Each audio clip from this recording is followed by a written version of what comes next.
Estamos de volta com o programa Estúdio Rural. Eu estou conversando com o Ricardo Amorim, economista e presidente da Rican Consultoria.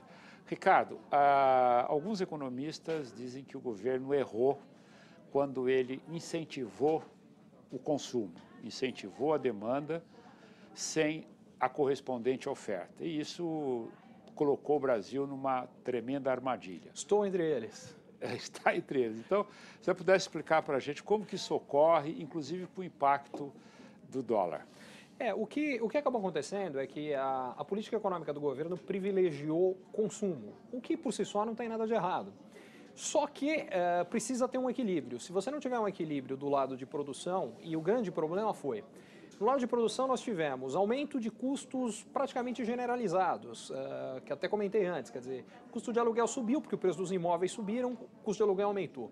O custo de mão de obra aumentou porque o desemprego caiu, ficou mais difícil conseguir gente, particularmente gente qualificada para trabalhar, só pagando mais. Salários subiram.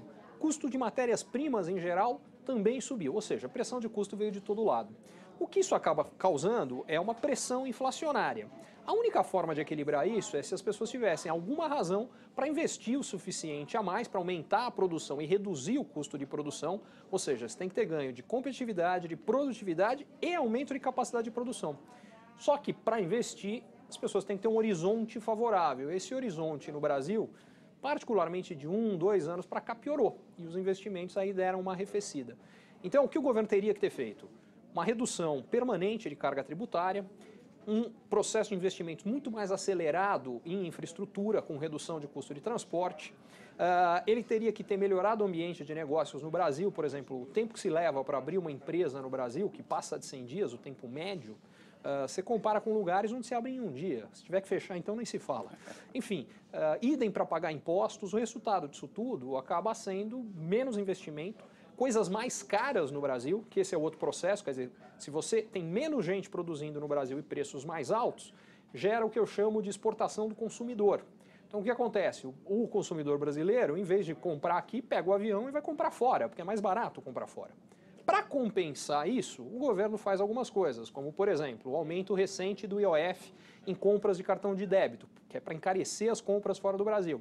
A outra coisa que ele tentou muito foi desvalorizar o câmbio, tentando restaurar a competitividade da economia brasileira. Só que não funcionou.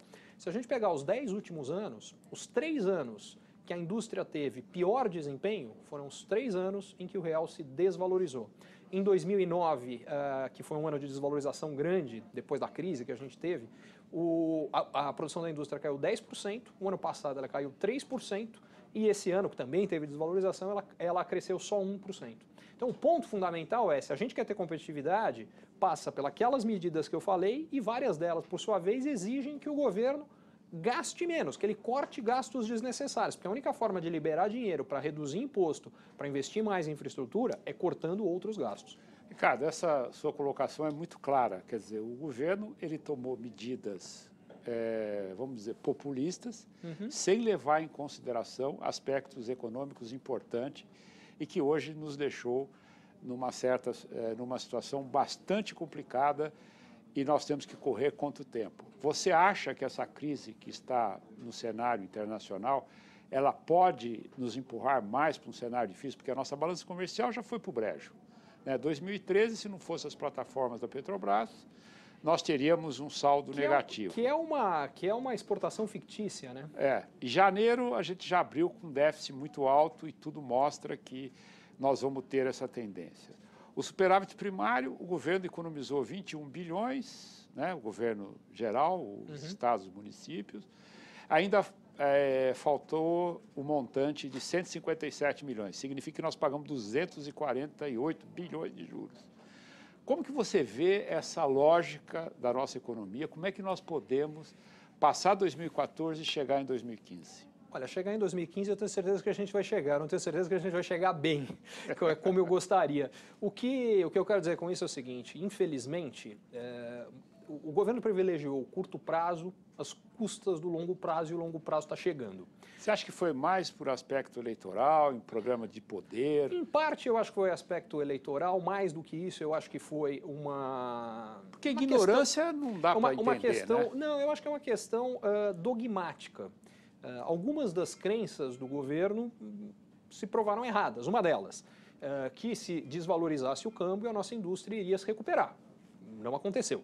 Ao contrário, a inflação subiu e a recuperação do câmbio não aconteceu. Né, Ricardo? Mesmo isso leva mais 10 anos, é bastante tempo, Daúde. É por isso que eu falei, eu peguei 10 anos, eu não peguei Como que você vê o câmbio esse ano? Porque tem gente que diz faz uma previsão até as eleições e depois das eleições. O fator determinante eu não acho que são as eleições, eu acho que o fator determinante é o cenário externo.